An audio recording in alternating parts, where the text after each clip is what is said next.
വിളിച്ചതിനും വളരെയധികം നന്ദി പറയുന്നു. സിസ്റ്റർ ഇച്ചിരൂടെ ഓളി ഒന്ന് കൂട്ടണേ സിസ്റ്റർ പ്ലീസ്. ഇച്ചിരൂടെ ഒന്ന് ഓളി റെക്കോർഡ് ചെയ്യുന്നുണ്ട് അതാ.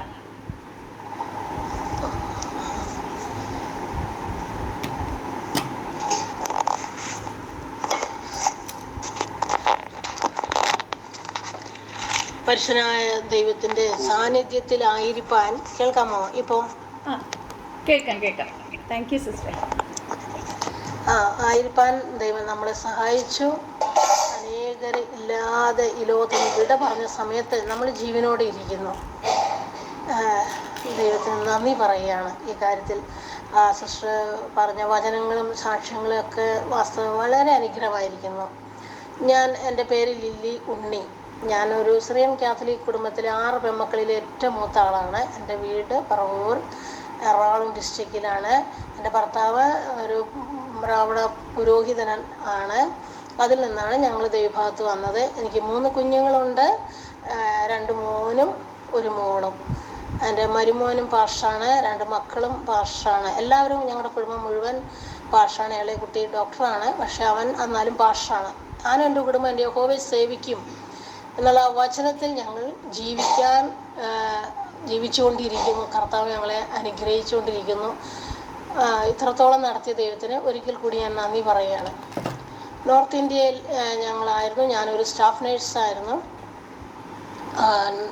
അങ്ങനെ ഇരിക്കുമ്പോൾ എൻ്റെ സാക്ഷ്യം ഞാൻ പറയാം. അത് അനേകർക്കത് അനുഗ്രഹമായിരിക്കും ഞാൻ പരിപൂർണ്ണം വിശ്വസിക്കുകയാണ്. എല്ലാവരും ഒരു പ്രത്യേകിച്ചൊരു ലേഡി, ഒരു സ്ത്രീ പ്രാസംഗികമായിട്ട് അല്ലെങ്കിൽ അതായത് വരുമ്പോൾ അവരെങ്ങനെയായി എന്നുള്ളൊരു ചിന്ത എപ്പോഴും എല്ലാവർക്കും ഉണ്ടാവും. ഞങ്ങൾ ദൈവഭാഗത്ത് ആയിരുന്നു. 91 മുതൽ church of God north India ആ ചർച്ചിൽ പോകാൻ തുടങ്ങി. 92 ഞാനും എൻ്റെ ഹസ്ബൻഡും ഒരുമിച്ച് സ്നാനപ്പെട്ടു. 97 എൻ്റെ മക്കൾ 3 പേരും ഒരുമിച്ച് സ്നാനപ്പെട്ടു. അങ്ങനെ ഞങ്ങൾ ദൈവകൃപയിലായിരിക്കുമ്പോൾ ഞാൻ 94 ഞാൻ സ്റ്റാഫ് നേഴ്സാണെന്ന് ഞാൻ പറഞ്ഞല്ലോ. എനിക്കൊരു ചാൻസ് കിട്ടി കാശ്മീർ മിനിസ്റ്റർ ഫാറൂഖ് അബ്ദുള്ളയുടെ ആൻറ്റിയെ നോക്കാൻ. അന്നേരം ഞാനൊരു ഹോസ്പിറ്റലിൽ ഒരു വാർഡ് ഇൻചാർജായിട്ട് ജോലി ചെയ്തുകൊണ്ടിരിക്കുകയായിരുന്നു. അവിടെ നിന്ന് ലീവിൽ ഞാൻ കാശ്മീർ ശ്രീനഗറിൽ അവരെ നോക്കാനായിട്ട് കടന്നുപോയി. എൻ്റെ കൂടെ അവിടെയുള്ള 2 സ്റ്റാഫ് നേഴ്സും ജൂനിയേഴ്സും ഉണ്ടായിരുന്നു. ഞങ്ങൾ അങ്ങനെ നോക്കിക്കൊണ്ടിരിക്കുമ്പോൾ അവിടെ പല പ്രാർത്ഥനകളും, ദൈവത്തിൽ വിശ്വസിച്ച് പ്രാർത്ഥിക്കുന്ന പല പ്രാർത്ഥനകളും അവർക്ക് ഒത്തിരി അനുഗ്രഹമായി തീർന്നിട്ടുണ്ട്. അങ്ങനെ അപ്പോഴെല്ലാം ദൈവം എന്നെ ഉപയോഗിച്ചുകൊണ്ടിരിക്കുന്നു എന്നുള്ള ആ ഒരു ബോധം എനിക്ക് വന്നിരുന്നില്ല. എന്നാലും പ്രാർത്ഥിക്കുന്നു, എൻ്റെ ദൈവം കേൾക്കുന്നു, അതൊരു വിശ്വാസം എപ്പോഴും ഉള്ളിലുണ്ട് ഇന്നും. അങ്ങനെ ഇരിക്കെ 3 വർഷം ആ അമ്മയെ ശുശ്രൂഷിക്കാൻ എനിക്ക് ദൈവം സമയം തന്നു. അവരോടെല്ലാം ഞാൻ പറയും, എപ്പോഴും എല്ലാവരോടും പറയും, നിങ്ങൾ എന്ത് പ്രാർത്ഥിച്ച് എന്ത് ചെയ്താലും യേശുവിനെ വിശ്വസിക്കാതെ ആരും സ്വർഗത്തിൽ പോകത്തില്ല എന്ന് അവരോട് ഞാൻ തറപ്പിച്ച് പറയുമായിരുന്നു. അങ്ങനെ ഇരിക്കെ ഒരു ദിവസം ആ അമ്മ ഇന്ന സമയത്ത് ഇത്രാം തീയതി ഇന്ന സമയത്ത് മരിക്കുന്ന ദൈവത്തിൻ്റെ പരിശുദ്ധാത്മാവിനെ ഓർപ്പിച്ചു. ഞാൻ അവരെ അറിയിക്കുകയും ചെയ്തു. അവരുടെ സകല ബന്ധുക്കൾ അതനുസരിച്ച് വന്നു. പല കാര്യങ്ങളും ദൈവം എന്നെ ഓർപ്പിക്കുന്ന അവരോട് ഞാൻ ഷെയർ ചെയ്യുമ്പോൾ അവരുടെ ആവശ്യങ്ങളിൽ അത് ദൈവം അതേ സമയത്ത് തന്നെ നടത്തുന്നത് കൊണ്ട് അവരിതും വിശ്വസിച്ചു. അവരെല്ലാവരും വന്നുകൂടി. അപ്പോൾ എനിക്കും അറിയാം, അന്ന് രാത്രി ആ മരിക്കാൻ ദൈവം പറഞ്ഞ രാവിലെ 8 മണിക്ക് ആ അമ്മ മരിക്കുമെന്ന് ദൈവത്തിൻ്റെ ആത്മാവ് ഓർപ്പിച്ചത് കൊണ്ട് രാത്രി എല്ലാവരും ഉണർന്നിരുന്നു. ഞാനും അമ്മയുടെ അടുത്തിരുന്നു.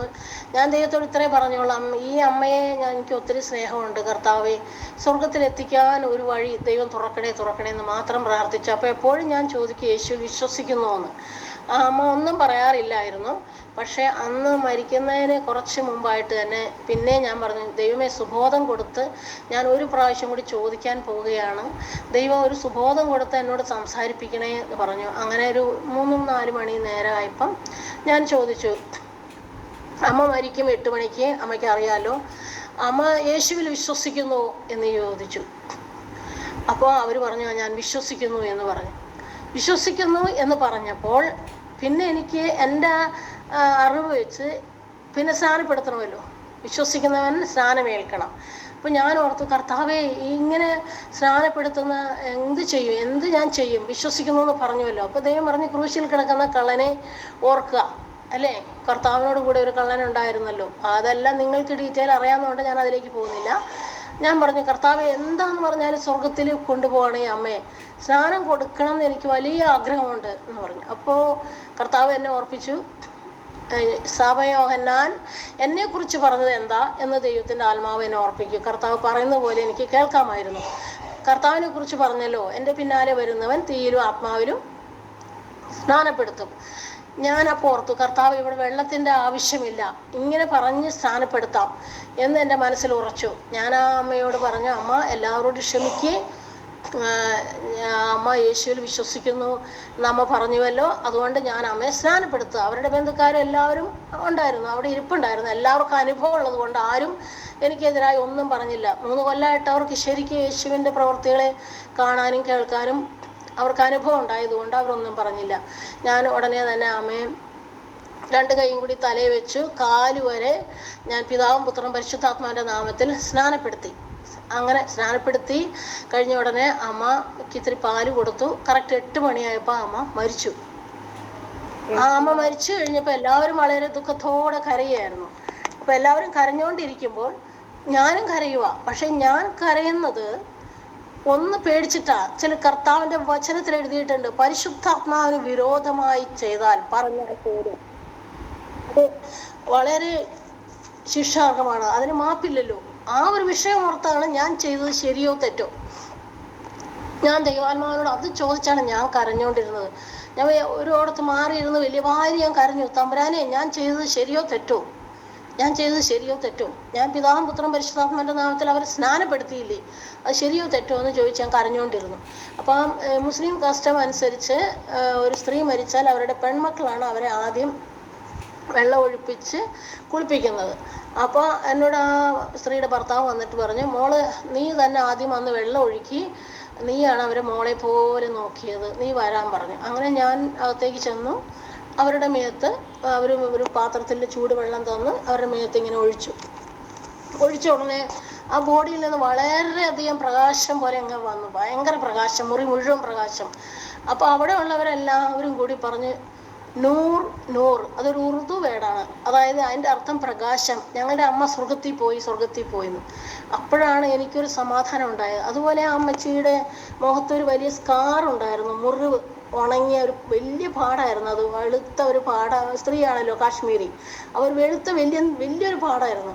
നോക്കുമ്പോൾ ആ പാടും ആ മുഖത്തില്ലായിരുന്നു. ഒരു ശോഭയോടെ ഫേസും വളരെ പ്രകാശമായൊരു അതായിരുന്നു. അപ്പോൾ എനിക്ക് വിശ്വാസമായി, എൻ്റെ ദൈവം ഞാൻ ചെയ്തതിനെ അംഗീകരിച്ചു എന്ന്. അപ്പോൾ ഞാൻ പറഞ്ഞു, എൻ്റെ കർത്താവേ, ഈ നഴ്സിങ്ങിൻ്റെ സകലമാന ഉപകരണങ്ങൾ ഞാൻ താഴെ വെച്ചു, ഇതാ നിന്റെ ഉപകരണം ഞാൻ എടുത്തു. അന്ന് എടുത്തതാണ് ഈ ബൈബിൾ. ഹല്ലേലൂയ. അതിനുശേഷം ഞങ്ങൾ താമസിച്ചിരുന്നത് ഡൽഹിയിലാണ്. തിരിച്ചു വന്നു. അവിടെ ഫാസ്റ്റിംഗ് പ്രയർ നടക്കുമായിരുന്നു. ഫാസ്റ്റിംഗ് പ്രയർ നടക്കുന്ന സമയത്ത് ഞാനിങ്ങനെ പ്രാർത്ഥിച്ചുകൊണ്ടിരുന്നു, കർത്താവേ, ഇനി ഞാൻ എന്ത് ചെയ്യണമെന്ന്. അപ്പോൾ ദൈവത്തിൻ്റെ എല്ലാവരോടും, ഓരോരുത്തരും എൻ്റെ ജീവിതത്തിൽ എനിക്ക് വേദന തന്ന സകലരെയും ഓർത്തു. ഞാൻ എൻ്റെ ജീവിതത്തിൽ എന്നെ വിഷമിപ്പിച്ചവരെയും എനിക്ക് വേദന തന്നവരെ സകലരെ ഓർത്തിട്ട് ഞാൻ പറഞ്ഞു, എണ്ണി ഞാൻ പറഞ്ഞു, ഇവരോട് ഞാൻ ക്ഷമിക്കുന്നു എന്ന് പറഞ്ഞുകൊണ്ടേയിരുന്നു. ഉടനെ കർത്താവ് ഇറങ്ങി വന്ന് എൻ്റെ തലയിൽ കൈ വെച്ച് പറഞ്ഞു, മോളെ, നിന്നോട് ഞാൻ ക്ഷമിക്കുന്നു. എനിക്ക് ആ നേരത്തെ എൻ്റെ സുബോധങ്ങളൊന്നും എനിക്കുണ്ടായില്ല. ഞാൻ ചാടി എഴുന്നേൽക്കുകയായിരുന്നു. സഭയിലെല്ലാവരും ഇരിക്കുകയായിരുന്നു. 40 പേരോളം ഉണ്ടായിരുന്നു. ചർച്ചോക്കോട് ബിജുവാറിലെ സഭയിലായിരുന്നു. സാംകുട്ടി ഇന്ന് ബോംബെയിലുണ്ട്. ആ ദൈവദാസന്റെ സാന്നിധ്യത്തിൽ എഴുന്നേറ്റിട്ട് ഞാൻ കാണുന്ന ഇതാ, കർത്താവ് ഇങ്ങനെ ആകാശത്തേക്ക് കയറി പോകണം, എന്നെയും കൂടി കൊണ്ടുപോകും എന്ന് പറഞ്ഞ് അലറി ഞാൻ കരയുമായിരുന്നു. മേഘം അടഞ്ഞുപോയി, കർത്താവ് കയറിപ്പോയി. അടഞ്ഞു പോയപ്പോഴാണ് പാസ്റ്റർ വന്ന് തലയിൽ കൈ വെച്ചപ്പോഴാണ് എനിക്ക് സുബോധം വരുന്നത്. അപ്പോൾ പാസ്റ്റർ അപ്പോഴെനിക്ക് തോന്നുന്നത് ഞാൻ ഭൂമിയിൽ നിൽക്കുകയാണ്, ഈ ചർച്ചിൻ്റെ അകത്താന്നുള്ള കാര്യം എനിക്ക് മനസ്സിലാകുന്നത്. ദൈവത്തിൻ്റെ സാന്നിധ്യം വരുമ്പോൾ നമ്മൾ ഈ ലോകത്തല്ല, അതാണ് ഏറ്റവും വലിയ അനുഗ്രഹം. ഞാൻ അനുഭവിച്ചറിഞ്ഞ വ്യക്തിയാണ്. അതിനുശേഷം ദേവദാസൻ പറഞ്ഞു, എൻ്റെ കൈ പിടിച്ചിട്ട് പറഞ്ഞു, ആൻറ്റി നടുക്കുകൊണ്ട് ഈ സഭയുടെ നടുക്ക് നിർത്തിയിട്ട് പറഞ്ഞു, എല്ലാവരോടും കർത്താവ് എന്ത് പറഞ്ഞുവോ ഞങ്ങളോടും കൂടി പറ. അപ്പോൾ അവിടെ ഇരുന്ന് 40 പേരോടും ദൈവത്തിൻ്റെ ആത്മാവ് പറയേണ്ട കാര്യങ്ങൾ പറഞ്ഞു. പലരും അവിടെ രോഗികളുണ്ടായി. ദൈവം അവരെല്ലാം സൗഖ്യം കൊടുത്തു. പ്രത്യേകിച്ച് ഒരു സ്ത്രീ ഉണ്ടായിരുന്നു, അവരുടെ വയറ്റിൽ 8 മാസം ഒരു കുഞ്ഞുണ്ടായിരുന്നു. അതിൻ്റെ കിഡ്നി രണ്ടും ഫെയിലായതാണ്. ആ കുട്ടി ജനിക്കുമ്പോൾ ഇത് മരിച്ചു പോകുമെന്ന് ഡോക്ടർമാർ വിധി എഴുതി. പക്ഷെ ദൈവത്തിൻ്റെ പരിശുദ്ധാത്മാവിനെ കാണിച്ചു 2 കരം ആ കിഡ്നി സൗഖ്യമാക്കുന്നത്. ഞാൻ അവരോട് പറഞ്ഞു, നിങ്ങളുടെ കുഞ്ഞിൻ്റെ കിഡ്നി ദൈവം സൗഖ്യമാക്കുന്നു, നിങ്ങൾ കാണുമെന്ന് പറഞ്ഞു. അവർ പ്രസവിച്ച് 2 മാസം കഴിഞ്ഞ് പ്രസവിച്ചപ്പോൾ ആ കുഞ്ഞ് പരിപൂർണ്ണ സൗഖ്യത്തോടെ ഇന്ന് വലിയൊരു കുഞ്ഞായിരിക്കുന്നു. ഒരു വലിയ മോനാണ് ഇന്ന്. കാലങ്ങൾക്ക് മുൻപ്, ഇത്രയും കൊല്ലങ്ങൾക്ക് മുൻപേ ദൈവം ഇങ്ങനെയാണ് എനിക്ക് തുടക്കത്തിൽ ശുശ്രൂഷകളെ തരാൻ തുടങ്ങി. ഓരോരുത്തർ വരുമ്പോൾ ദൈവം എന്ത് പറയുന്നു അത് വള്ളിയും പുള്ളിയും തെറ്റാതെ ആരോട് എന്ത് പറയണം, അത് ഇന്നേ വരെ ദൈവത്തിൻ്റെ കൃപയാൽ നടക്കുന്നു, ചെയ്യുന്നു. അതിനുശേഷം അവിടെ നിന്ന് ഞാൻ ജോലി റിസൈൻ ചെയ്തു. ഹോസ്പിറ്റലിൽ ജോലി ഉണ്ടായിരുന്നല്ലോ, അവിടെ നിന്ന് ലീവിലാണല്ലോ, അത് റിസൈൻ ചെയ്തു. കർത്താവിൻ്റെ വേലയ്ക്ക് ഇറങ്ങിയപ്പോൾ ജനം എല്ലാവരും പറഞ്ഞു, ഇത്രയും ശമ്പളം വാങ്ങിച്ചിരുന്ന സ്ത്രീ അത് ഇത് ഭ്രാന്തിയായി എന്നെല്ലാം ഒത്തിരി പറഞ്ഞു. ക്ലേശങ്ങളുണ്ട്. ആ ക്ലേശങ്ങളിൽ ഇത്രയും ക്ലേശം എന്ന് പറഞ്ഞാൽ ഭയങ്കര ദരിദ്രാവസ്ഥയും പല പ്രതിസന്ധികളും, എല്ലായിടത്തും എതിർപ്പും. പ്രത്യേകിച്ച് നിങ്ങൾക്കറിയാം എവിടെ നിന്ന് കൂടുതൽ എതിർപ്പ് തന്നെയാണ്. എല്ലാ എതിർപ്പുകളും തുടങ്ങി. ആരുടെ അനുവാദമില്ലാതെയല്ല, ദേവദാസന്മാരുടെ അനുവാദത്തോടെയായിരുന്നു. എന്നാലും എതിർപ്പുകളുടെ ഇത് വന്നിട്ട് എൻ്റെ മക്കൾ പറയാൻ തുടങ്ങി, നമുക്ക് പള്ളിയിലും പോകണ്ട, ഇങ്ങനെയൊന്നും പോകണ്ട, ഇത് അതുകൊണ്ടല്ലേ സംഭവിച്ചേ. ഞാൻ പറഞ്ഞു, ഈ ദൈവത്തെ ഇനി വിടണ്ട മക്കളെ, നമുക്ക് ജീവിച്ചേ പറ്റൂ, കർത്താവിന് വേണ്ടി ഇനി ജീവിച്ചേ പറ്റൂ. അങ്ങനെ ഞങ്ങളുടെ ജീവിതം മുന്നോട്ട് പോയി. ഈവൻ എൻ്റെ മകള് പറയാൻ കൂടി തുടങ്ങി, ദരിദ്രാവസ്ഥ എന്ന് പറഞ്ഞാൽ വീട് വിട്ടിറങ്ങേണ്ട ദരിദ്രാവസ്ഥ വരെ വന്നു. അതുപോലത്തെ അവസ്ഥ വന്നു. എൻ്റെ മകൾ പറയാനിടയായി, വിഷം മേടിച്ചത് കൊണ്ടുവരാം, അമ്മ അങ്ങ് എഴുതും, ഞാൻ മേടിച്ചിട്ട് നമുക്ക് കഴിക്കാം. ഞാനില്ല, ഇത് ദൈവം നമുക്ക് തന്നൊരു കൃപയാണ്, അനുഗ്രഹമാണ്. ജോലി വെച്ചതുപോലെ ഇറങ്ങിയതല്ലേ, ഇനി ദൈവത്തോടുകൂടി നടന്നിട്ട് തന്നെ ബാക്കി കാര്യം. അങ്ങനെ അവിടെ നിന്ന് ഇറങ്ങി. കർത്താവ് കുറേ താക്കോലുകൾ എൻ്റെ കയ്യിൽ ഏൽപ്പിച്ചിട്ട് പറഞ്ഞു, നീ പോയി ആലയം പണിയാൻ. അപ്പം എൻ്റെ ഹസ്ബൻഡ് ഇച്ചിരി കോൺട്രാക്ട് വർക്ക് ചെയ്യുന്ന ഒരു മനുഷ്യനാണ്. അവിടെയുള്ള എല്ലാ ദേവദാസന്മാരെയും, പള്ളിയില്ലാത്ത ദേവദാസന്മാരെ എല്ലാവരെയും വിളിച്ചു, നിങ്ങൾക്ക് പള്ളി പണിയണം, നിങ്ങൾക്ക് പള്ളി പണിയണം. അപ്പം ഞങ്ങൾ ഓർത്ത് ദരിദ്രാവസ്ഥയിൽ നീങ്ങുമല്ലോ, നിങ്ങൾക്ക് പള്ളി വേണം, നിങ്ങൾക്ക് പള്ളി. ആർക്കും പള്ളി പണിയണ്ട. പിന്നെ ഞാൻ പ്രാർത്ഥിച്ചു, പിതാവേ ഞാൻ ഏത് പള്ളിയാണ് പണിയണ്ടേ? ദൈവം അപ്പം എന്നെ ഇങ്ങനെ കാണിച്ചു തന്നു. ഓരോ പള്ളികൾ, ഓരോ സ്ഥലങ്ങളും ഇങ്ങനെ കാണിച്ചു. പക്ഷെ സ്ഥലത്തിന് പേര് പറഞ്ഞില്ല. ഓരോ സ്ഥലങ്ങൾ കാണിച്ചു, ഓരോ പള്ളികൾ കാണിച്ചു, എല്ലാം കാണിച്ചു. പിന്നെ എനിക്ക് പറഞ്ഞു, നീ നിന്റെ ആലയത്തെ പണിയുക. നീ ചെന്ന് ആലയത്തെ പണിയുക. അങ്ങനെ ആദ്യമായി എൻ്റെ കാല് ബാംഗ്ലൂരിലെത്തി. ബാംഗ്ലൂരിൽ ദൈവത്തിൻ്റെ ശുശ്രൂഷയിലായിരിക്കുമ്പോൾ എൻ്റെ പ്രിയ സഹോദരങ്ങളെ, എൻ്റെ ദൈവത്തിന് നന്ദി പറയുക. അവിടെ നിന്ന് ഓൾ നോർത്ത് ഇന്ത്യ, ഈവൻ ഇവിടെയും സൗത്ത് ഇന്ത്യ ദൈവത്തിൻ്റെ വേലക്കാരിയായി ഏതെല്ലാം രീതിയിൽ ദൈവം ഉപയോഗിക്കുന്നോ, ഏതെല്ലാം രീതിയിൽ കർത്താവ് ഉപയോഗിക്കാൻ ആഗ്രഹിക്കുന്നുവോ, ഒരു ഫാസ്റ്റിംഗ് പ്രയർ ടീച്ചറായിട്ടോ, സൺഡേ പ്രീച്ചറായിട്ടോ, എവിടെയെങ്കിലും കൺവെൻഷൻ പ്രീച്ചറായിട്ടോ, Nepal, Bhutan, Sikkim, even north India complete, Nagaland, എല്ലാ സ്ഥലവും, ഇന്ത്യയുടെ എല്ലാ സ്ഥലവും, ഇവിടെയും ഞാൻ വന്ന് കൺവെൻഷൻ പ്രസംഗിച്ചിട്ടുണ്ട്. എറണാകുളം ഡിസ്ട്രിക്റ്റിൽ കർത്താവ് എന്നെ ഉപയോഗിച്ചുകൊണ്ടേയിരിക്കുന്നു. എനിക്ക് എങ്ങും, ഞാൻ ഇതായിട്ട് പറയല്ല, എൻ്റെ ദൈവത്തിന് കൈക്കീഴിൽ താണിരിക്കുന്നത് കൊണ്ട് ഞാൻ ആർക്കും ഫോൺ ചെയ്ത് ചോദിക്കാറില്ല എന്നെ വിളിക്കാമോ എന്ന്. ഒരിക്കലും അതിൻ്റെ ആവശ്യം വന്നില്ല. ഞാൻ ദൈവത്തിൻ്റെ കയ്യിൽ ആയുധമായി ഇരിക്കുന്നതുകൊണ്ട് അങ്ങനെ ഉപയോഗിക്കുന്നു. എൻ്റെ മക്കളെല്ലാവരും ദൈവകൃപയാൽ പഠിച്ചു. അന്നൊക്കെ അവർ സ്കൂളിൽ പഠിക്കുന്ന സമയമായിരുന്നു. മൂത്ത മകൻ പഠിച്ച് MTH അവൻ പഠിച്ചു, കൗൺസിലറാണ്. ഇളയമോൻ ഡോക്ടറാണ്. എൻ്റെ മോള് പ്രിൻസിപ്പളാണ് സ്കൂളിൻ്റെ. മരുമൻ പാസ്റ്ററാണ്. എല്ലാവരും, ഞാനും എൻ്റെ കുടുംബം എൻ്റെ യഹോവയെ സേവിക്കും. ഈ വചനം ഞാൻ 84-ൽ ദിനകരൻ ബ്രദറിന് കൺവെൻഷനിൽ ആർക്കൊക്കെ പ്രയർ റിക്വസ്റ്റ് ഇടാൻ വേണം, എന്തൊക്കെ ആവശ്യമുണ്ട് എഴുതാൻ പറഞ്ഞു. ഞാൻ ഈ ഒരു ഒറ്റ വചനമേ എഴുതിയുള്ളൂ, ഞാൻ എൻ്റെ കുടുംബം എൻ്റെ യഹോവയെ സേവിക്കും. മറന്നേ പോയി ആ കാര്യം. പക്ഷേ ആ വചനം ജീവിച്ചു. വചനം ദൈവമാണ്, അത് ജീവിച്ചു. ഇന്ന് ഞങ്ങൾ ആ വചനത്തിൽ ജീവിക്കുകയാണ്, കർത്താവിൻ്റെ നാമത്തിൽ. വരെ പ്രിയരെ, സർവശക്തനായ ദൈവം വിളിച്ച് വേർതിരിച്ചിട്ടുണ്ടെങ്കിൽ നമുക്കൊരു സാക്ഷ്യം വേണം. ഞാനൊരു സാക്ഷി അത് പറഞ്ഞുകൊണ്ട് പറയല, നമ്മുടെ ജീവിതത്തിൽ ഒരു സാക്ഷ്യം വേണം. മർക്കോസിന്റെ പുസ്തകം 16:16 ഇതിങ്ങനെ എഴുതിയിട്ടുണ്ട്, നിങ്ങൾ വിശ്വസിച്ചാൽ സ്നാനപ്പെടണം. സ്നാനപ്പെട്ട് കഴിഞ്ഞാൽ അവരെ ദൈവം എങ്ങനെ ഉപയോഗിക്കും എന്ന് അതിൻ്റെ താഴെ എഴുതിയിട്ടുണ്ട് അല്ലേ. അടയാളങ്ങൾ അത്ഭുതങ്ങളാലും നടക്കും, ഭൂതങ്ങളെ പുറത്താക്കും, രോഗങ്ങൾക്ക് സൗഖ്യം കിട്ടും, സർപ്പങ്ങളെ പിടിച്ചടക്കും അല്ലേ.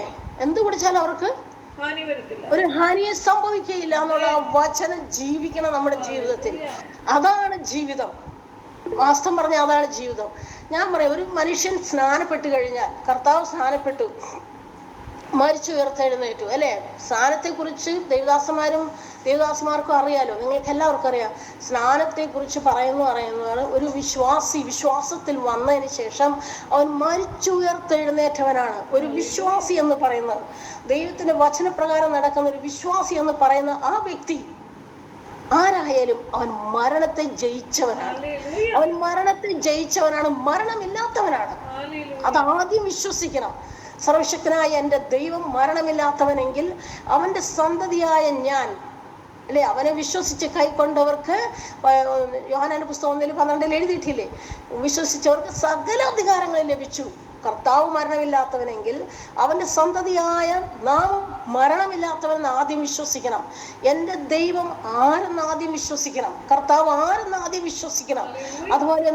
അതുപോലെ അവന്റെ സന്തതിയെങ്കിൽ, ജീവനുള്ള യേശുവിന്റെ സന്തതിയെങ്കിൽ, മരണമില്ലാത്ത ജീവനുള്ള യേശുവിന്റെ സന്തതിയാണ് ഞാൻ, എനിക്ക് മരണമില്ല എന്ന് വിശ്വസിക്കണം.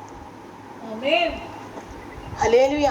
അവനാൽ അത്ഭുതങ്ങൾ നടക്കും, ആ വ്യക്തി ജീവിതത്തിലൂടെ അത്ഭുതങ്ങൾ നടക്കും. കർത്താവ് പറയുന്നതിലൂടെ, കർത്താവിന് വചനപ്രകാരം ചലിക്കണം. കർത്താവിനെ വിട്ട് ഇടത്തോട്ടോ വലത്തോട്ടോ മാറാതെ ചലിക്കണം. മനുഷ്യനാണ്, വീഴ്ചകൾ വരും, താഴ്ചകൾ വരും. പക്ഷേ എൻ്റെ കർത്താവേ എന്നൊരു വിളിക്കുമ്പോൾ ദൈവം ചെവി പാർക്കും, എന്നിട്ട് കേൾക്കും, എഴുന്നേൽപ്പിക്കും, കരം പിടിച്ചെഴുന്നേൽപ്പിക്കും. എവിടെ ചെന്നാലും ഇപ്പൊ ഏത് സാക്ഷി, ഇതല്ലാതെ അനേകായിരം സാക്ഷ്യങ്ങൾ നോർത്ത് ഇന്ത്യയിലെയും ഈ സൗത്ത് ഇന്ത്യയിലെ എല്ലായിടത്തും അനേകായിരം സാക്ഷ്യങ്ങൾ നമ്മുടെ ജീവിതത്തിൽ പറയണം. കർത്താവ് പറഞ്ഞു, നീ ഭൂമിയുടെ അറ്റത്തോളം പോകണം, സാക്ഷ്യമാകണം, എൻ്റെ സാക്ഷിയാകണം. ഇപ്പൊ നമുക്ക് മറ്റുള്ളവരുടെ ഒരുപാട് സാക്ഷ്യങ്ങൾ പറയാനുണ്ട്, പക്ഷെ നമ്മുടെ ജീവിതത്തിലെ സാക്ഷ്യം എന്താണ്? എൻ്റെ ദൈവം എനിക്ക് വേണ്ടി എന്ത് ചെയ്തു? ആ ദൈവത്തെയാണ് ഞാൻ പിടിച്ച് നിന്നെ കാണിച്ചു തരുന്നത്. എൻ്റെ ജീവിതത്തിൽ എൻ്റെ ദൈവം എനിക്ക് വേണ്ടി ചെയ്തതാണ് ഞാൻ പറയുന്നത്. മറ്റുള്ളവരുടെ സാക്ഷ്യം പറയണം, അത് അനുഗ്രഹമാണ്, തീർച്ചയായും പറയണം, അത് പ്രചോദനം ചെയ്യും, അനുഗ്രഹമാണ്. പക്ഷെങ്കിൽ എൻ്റെ ജീവിതത്തിൽ എന്നിലൂടെ എൻ്റെ കർത്താവ് എന്ത് ചെയ്തു അത് നിനക്കും ചെയ്യും എന്നുള്ളൊരു ഉറപ്പ് കൊടുക്കണം. അതാണ് വിശ്വാസം, അതാണ് ദൈവവേല എന്ന് ഞാൻ വിശ്വസിക്കുന്നു. പ്രിയരെ, ഒരു വ്യക്തി ജീവിതത്തെ കർത്താവ് സൗഖ്യപ്പെടുത്തി. പലരും വിശ്വാസത്തിൽ കടന്നു വരുന്ന അങ്ങനെയാണല്ലോ, ഒന്നിലെ ഒരു ഡെലിവറൻസ് അല്ലെങ്കിൽ ദൈവത്തിൻ്റെ ഒരു വിടുതല് എന്തെങ്കിലും കാരണത്തിൽ. ഇപ്പോൾ ഒരു അന്ധനായ മനുഷ്യൻ്റെ സാക്ഷ്യം സഹോദരി ഓർപ്പിച്ചല്ലോ. എന്ന പോലെ തന്നെ എൻ്റെ ജീവിതത്തിൽ ദൈവം എന്ത് ചെയ്തു? എനിക്കൊരു വിടുതൽ തന്നു. ഏത് തരത്തിൽ? എന്നെ രോഗസൗഖ്യമാക്കിയ വ്യക്തി ഇന്നും സൗഖ്യത്തോടെ ഇരിക്കുന്നുവെങ്കിൽ ആ രോഗസൗഖ്യത്തിൻ്റെ കൃപ, ആ ദൈവത്തിന്റെ പരിശുദ്ധാത്മാവ്, ആ സൗഖ്യം തന്ന ദൈവത്തിന്റെ പരിശുദ്ധാത്മാവ് നിന്നിൽ വസിക്കുന്നുവല്ലേ? ഇല്ലയോ? ഇല്ലെങ്കിൽ പണ്ടേ രോഗിയായി പിന്നെ വീണു പോയാനെ, ഇല്ലയോ? ആ ദൈവത്തിന്റെ ശക്തി നിന്നിൽ വ്യാപരിക്കുന്നു, ഇന്നും വ്യാപരിക്കുന്ന കൊണ്ട് ജീവനോടെ സൗഖ്യത്തോടെ ഇരിക്കുന്നുവെങ്കിൽ, നിന്റെ ഉള്ളിൽ വ്യാപരിക്കുന്ന ആ രോഗസൗഖ്യം ഉണ്ടെങ്കിൽ, ആ പരിശുദ്ധാത്മാവിന്റെ ശക്തി, ആ ദൈവിക ശക്തി നിന്നിൽ വ്യാപരിക്കുന്നുവെങ്കിൽ, ഒരു രോഗിയെ കണ്ടിട്ട് നീ ചെന്ന് ആ രോഗിക്ക് വേണ്ടി പ്രാർത്ഥിച്ചാൽ ആ വ്യക്തി സൗഖ്യം ആകുമോ ഇല്ലയോ? എന്താണ് ആൻസർ?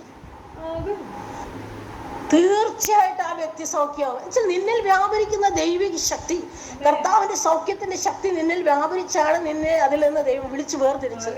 അതുപോലെ ഏത് തരത്തിലെ വിടുതൽ കിട്ടിയെന്നിരിക്കട്ടെ, ഏത് വിടുതലായാലും വേണ്ടിയില്ല, ആ വിടുതലിന്റെ ദൈവത്തിന്റെ പരിശുദ്ധാത്മാവ് നിന്നിൽ വ്യാപരിച്ചു കൊണ്ടിരിക്കുകയാണ്. ആ പരിശുദ്ധാത്മാവ്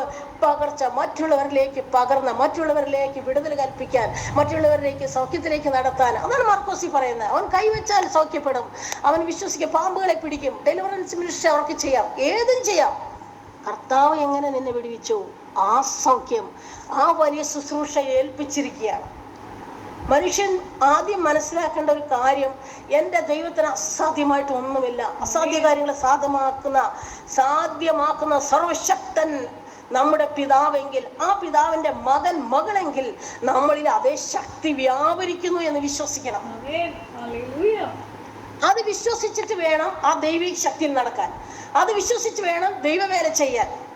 അത് വിശ്വസിച്ച് കഴിഞ്ഞാൽ നിങ്ങളൊന്ന് ആലോചിച്ച് നോക്കൂ, നമ്മുടെ ഈ ദേശത്തിൽ എത്രയോ ദേശം എന്നേ ദൈവസൗഖ്യത്തിലായേനെ അല്ലേ, ദൈവവചനത്തിൽ വന്നേനെ. UP-യിലും പല വില്ലേജിലും പല സ്ഥലങ്ങളിലും ഞാൻ കാണാത്ത ഒത്തിരി ദേവദാസന്മാരുണ്ട്, അറിയാത്ത ദേവദാസന്മാർ ഒരുപാടുണ്ട്. പക്ഷെ അവരെല്ലാം വലിയ ശുശ്രൂഷകരാണ്. ഇങ്ങനെ ഇതുപോലെ അവർ ശക്തന്മാരായ ശുശ്രൂഷകരാണ്. അറിയാമോ? പഠിപ്പില്ലാത്തവരുണ്ട്, പഠിപ്പുള്ളവരുണ്ട്, PhD ഉണ്ട്, പഠിപ്പില്ലാത്തവരുണ്ട്. ഓരോ വ്യക്തി ജീവിതങ്ങളെയും ശുശ്രൂഷകരാക്കി മാറ്റണം. കർത്താവ് പറഞ്ഞിരിക്കുന്നതല്ലേ, അവരെ എൻ്റെ ശിഷ്യന്മാരാക്കി മാറ്റണം. ശിഷ്യന്മാരാകണമെങ്കിൽ, കർത്താവിൻ്റെ ശിഷ്യനാണെങ്കിൽ നമ്മൾ ആദ്യം ശിഷ്യത്വം സ്വീകരിച്ച് കർത്താവ് നമ്മളെ പഠിപ്പിച്ചത് നമ്മൾ പഠിച്ച് നമ്മൾ മറ്റുള്ളവരെ പഠിപ്പിക്കണം. അങ്ങനെയല്ലേ ദൈവത്തിന്റെ ശിഷ്യന്മാരാകുന്നത്. വാസ്തവത്തിൽ ദൈവം നമ്മളിൽ നിന്ന് ആഗ്രഹിക്കുന്ന അതാണ്, കർത്താവ് ആഗ്രഹിക്കുന്ന അതാണ്.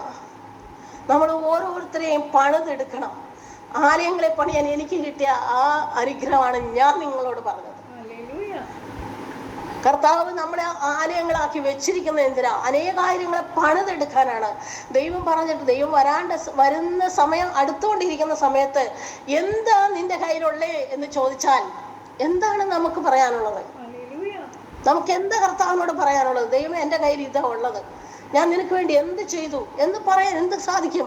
നമ്മൾ വലിയ വലിയ മിനിസ്ട്രികളെല്ലാം കാണുന്നുണ്ട്. ദൈവം എല്ലാവരും അനുഗ്രഹിക്കട്ടെ, ഒരാൾ വിട്ടുപോകാതെ അനുഗ്രഹിക്കപ്പെടട്ടെ. വലിയ കാര്യങ്ങൾ ചെയ്യുന്നുണ്ട്. പക്ഷേ ഭൂമിയുടെ അറ്റത്തോളം ഒരു സാക്ഷിയായി മാറുവാൻ, ഭൂമിയുടെ അറ്റത്തോളം അനേകായിരങ്ങളെ നിർത്തുവാൻ, ദൈവത്തിന്റെ വേലയ്ക്കായി നിർത്തുവാൻ, വേലക്കാരോ ചുരുക്കം അവർക്ക് വേണ്ടി പ്രാർത്ഥിക്കാന്ന് പറഞ്ഞ കർത്താവിന്റെ ആ വചനത്തെ ഒന്ന് ജീവിപ്പിക്കാൻ, വചനം ജീവിക്കണം പ്രിയരെ. അതാണ് ദൈവം നാം മഹത്വപ്പെടേണ്ട ഏറ്റവും വലിയ കാര്യം. നമ്മൾ പ്രാർത്ഥിക്കും, എല്ലാവരും ഒത്തിരി കാര്യങ്ങളും നമ്മൾ എണ്ണി എണ്ണി എണ്ണി പ്രാർത്ഥിക്കും. കർത്താവിന് വചനം റിലീസ് ചെയ്ത് പ്രാർത്ഥിക്കണം. ഇവിടെ ഇരുന്നുകൊണ്ട് നമുക്ക് ഏത് ലോകത്തേക്കും കർത്താവിന്റെ വചനം അയക്കാം, അല്ലേ? കർത്താവിന്റെ വചനം റിലീസ് ചെയ്ത് പ്രാർത്ഥിക്കുമ്പോൾ യെശയ്യാ 55:11 പറഞ്ഞതുപോലെ പരിശുദ്ധാത്മാവിന്റെ കർത്താവിന്റെ വചനം, കർത്താവ് അവിടെ ചെന്ന് അത് ചെയ്യാതെ മടങ്ങി വരില്ല എന്ന് ദൈവമാണ് വാഗ്ദത്തം ചെയ്തത്, മനുഷ്യനല്ല. അത് നമ്മൾ മനസ്സിലാക്കണം. പരിശുദ്ധാത്മാവിന്റെ പുസ്തകം, ദൈവത്തിന്റെ വചനം വായിക്കുമ്പോൾ കർത്താവ് ഈ വചനം നീയാണല്ലോ, വചനം കർത്താവെ നീയാണല്ലോ, അത് ജീവിക്കണം നമ്മുടെ ജീവിതത്തിൽ. അതാണ് ഏറ്റവും വലിയ അർത്ഥം വിശ്വാസിയുടെ ജീവിതത്തിൽ. വചനം വായിച്ചു വിട്ടു, ഇന്നും വായിച്ചു, ഇന്നലെ വായിച്ചു, എപ്പോഴും വായിച്ചു വിട്ടു ഇല്ല. എൻ്റെ പ്രിയരെ, ആ വചനം ജീവിപ്പിക്കണം. ആ ജീവനുള്ള ദൈവത്തിന്റെ വചനം അത് ജീവനുള്ളതായി തന്നെ മാറണം. അതാണ് പരമസത്യം. എല്ലാവരും ശുശ്രൂഷകരാണ്. ഒരു വ്യക്തി പോലും വിശ്വസിച്ച് സ്നാനപ്പെട്ട എല്ലാ വ്യക്തി ജീവിതങ്ങളും, ദൈവത്തെ വിശ്വസിക്കുന്ന കുഞ്ഞു പൈതങ്ങളാണെങ്കിലും അവർ ശുശ്രൂഷകരാണെന്നുള്ളത് അവരാണ് ഒരു പരമസത്യം. അത് മനസ്സിലാക്കാതെ നമ്മൾ പലപ്പോഴും കർത്താവേ അയ്യോ കർത്താവേ അയ്യോ കർത്താവേ അയ്യോ കർത്താവേ. കർത്താവ് പറയും, ഞാൻ നിന്റെ കയ്യിൽ, ഇപ്പം ആ ദേവദാസി വചനം പറഞ്ഞതുപോലെ മോസസിന്റെ കയ്യിൽ വടി കൊടുത്തു. ആ വടി എന്താണെന്ന് ആദ്യം മോസസിനെ കർത്താവ് പഠിപ്പിച്ചു. ഈ വടി കൊണ്ട് എന്ത് സാധിക്കും എന്നുള്ളത് ഏറ്റവും ആദ്യം കർത്താവ് പഠിപ്പിച്ചു, ഇല്ലേ? വടി നിലത്തിട്ട് പാമ്പായി, പിന്നെ അതിനെ പിടിച്ചു വടിയായി, കൈ നെഞ്ചിൽ വെപ്പിച്ചു, കുഷ്ഠം വന്നു, പിന്നെ വെച്ചു, അത് സൗഖ്യമായി. ആ വടി, അതായത് ആ അധികാരം, ഞാൻ തരുന്ന ഈ അധികാരം എന്താണ്, അതിന്റെ ശക്തി എന്താണെന്ന് ദൈവം അവരെ പഠിപ്പിച്ചു. മോശയെ പഠിപ്പിച്ചതിന് ശേഷമാണ് ആ വടി കയ്യിലോട്ട് കൊടുക്കുന്നത്. പിന്നെ മോശയ്ക്ക് പതറേണ്ട കാര്യമുണ്ടോ? ഇല്ലല്ലോ. ആ വടി നീട്ടിയാൽ മതി, കടല് മാറി, ഇല്ലേ? അത് ദൈവം പഠിപ്പിച്ചാണ് പറഞ്ഞു വിട്ടത്. ഇതിങ്ങനെ ചെയ്താൽ മതി, ദൈവം പറയുന്നത് പോലെ ചെയ്താൽ മതി, ദൈവം പറയുന്ന പോലെ കേട്ടാൽ മതി, ദൈവം പറയുന്നത് എന്ത് പറയുന്നു അത് ചെയ്യുക. അതാണ് ഒരു വിശ്വാസിയുടെ ഏറ്റവും വലിയ വിശ്വാസം. ദൈവത്തെ വിട്ട് ലോകത്തെ നോക്കിക്കഴിഞ്ഞാൽ ലോകം പലതും പറയും. ഇന്നത്തെ ലോകത്ത് പലതും പഠിപ്പിക്കും. പക്ഷേ ദൈവത്തിന്റെ പരിശുദ്ധാത്മാവ് നമ്മളെ പഠിപ്പിക്കുന്ന വചനം, അല്ലെ? ബുദ്ധി ഉപദേശിച്ചു തരാൻ കർത്താവ് ആക്കിയിട്ട് പോയിരിക്കുന്ന പരിശുദ്ധാത്മാവ് നമ്മളെ പഠിപ്പിക്കുന്ന വചനം, നമുക്ക് പറഞ്ഞു തരുന്ന ബുദ്ധി, അതാണ് നമ്മൾ ഉപയോഗിക്കേണ്ടത്. ഓരോ പ്രാർത്ഥനയിലൂടെയും കർത്താവിന് വചനം എടുത്ത് പറഞ്ഞ് പ്രാർത്ഥിക്കണം.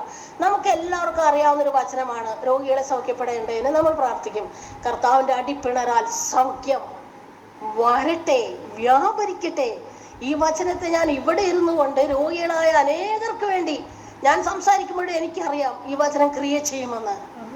അനേകർക്ക് വേണ്ടി, രോഗികളായിരിക്കുന്ന അനേകർക്ക് വേണ്ടി, കർത്താവെ നിന്റെ നാമത്തിൽ, യേശുവിന്റെ നാമത്തിൽ ഞാനത് അയക്കുകയാണ് യഹോവ, അത് തീർച്ചയായും ക്രിയ ചെയ്യും. നാം വിശ്വസിക്കേണ്ടതാണ് എൻ്റെ പ്രിയരെ. അങ്ങനെയാണ് നമ്മൾ ദൈവത്തിൽ വളർന്നു വരുന്നത്. ഓരോന്നും നമ്മൾ പതിയെ പതിയെ വളർന്നാണ് ദൈവം നമ്മളെ അത്രയും വിശ്വസ്തരായി കാണുമ്പോൾ ദൈവം നമ്മളെ വളർത്താൻ തുടങ്ങും. അതാണ് സത്യം. എത്ര വലിയ കാര്യത്തിൽ നടന്നു നീങ്ങിയാലും, എത്ര വലിയ പൊസിഷനിലായാലും, എത്ര വലിയ ഇതിൽ നടത്തിയാലും ദൈവസന്നിധിയിൽ താഴ്മയോടെ ഇരുന്ന് ദൈവത്തോട് എന്നും വിളിച്ചപേക്ഷിച്ച്, എന്നും ശക്തി പ്രാപിച്ച്, കഴുകിനെ പോലെ പുതുക്കി വരത്തക്കവണ്ണം എന്നും കർത്താവിന്റെ വചനം വായിച്ച് പ്രാപ്തരാകണം നമ്മൾ. അതാണ് ദൈവം ആഗ്രഹിക്കുന്നത്. അതുപോലെ കർത്താവ് നമ്മളെ നിർത്തിയിരിക്കുന്നിടത്ത് പല സ്ഥലങ്ങളിൽ നിർത്തുന്നു, പല സ്ഥലങ്ങളിൽ നമ്മൾ ദൈവത്തിന്റെ സന്നിധിയിൽ താഴ്മയുള്ളവരെങ്കിൽ ഈ ലോകത്തിന്റെ മനുഷ്യരുടെ മുമ്പിലും നമ്മൾ താഴ്മയുള്ളവരായിരിക്കും. നമ്മൾ ആദ്യം ദൈവസന്നിധിയിലും മനുഷ്യരുടെ മുമ്പിലും താഴ്മ ധരിച്ചാൽ ദൈവം ഉയർത്തേണ്ടവന് തക്ക സമയത്ത് അവൻ ഉയർത്തിയിരിക്കും. എവിടെ ഉയർത്തണം ദൈവത്തിന് അറിയാം, അവിടെ ഉയർത്തിയിരിക്കും പ്രിയരെ. വാസ്തവത്തിൽ അതാണ് ദൈവം നമ്മളിൽ നിന്ന് ആഗ്രഹിക്കുന്നത്. നമ്മളെ കുറിച്ച് ഞാൻ ആരാണെന്ന് അല്ലെങ്കിൽ മറ്റുള്ളവർ ആരാണെന്ന് ഒരു സാക്ഷി നമുക്ക് പറയണ്ട. നമ്മൾ കടന്നു ചെല്ലുമ്പോൾ ദൈവത്തിന്റെ പരിശുദ്ധാത്മാവ് നമ്മളെ കുറിച്ച് സാക്ഷ്യം പറഞ്ഞിരിക്കും അവിടെ. അതാണ് പ്രവൃത്തി വെളിപ്പെടുന്നത്. അതാണ് ദൈവമക്കളെ കർത്താവ് ആവശ്യപ്പെടുന്നത്. നമുക്ക് നമ്മളുടെ കാര്യങ്ങളോ അല്ലെങ്കിൽ അയ്യോ അങ്ങനെ അല്ലെങ്കിൽ ഇങ്ങനെ അതൊന്നും നമുക്ക് പറയേണ്ട ഒരു കാര്യമില്ല.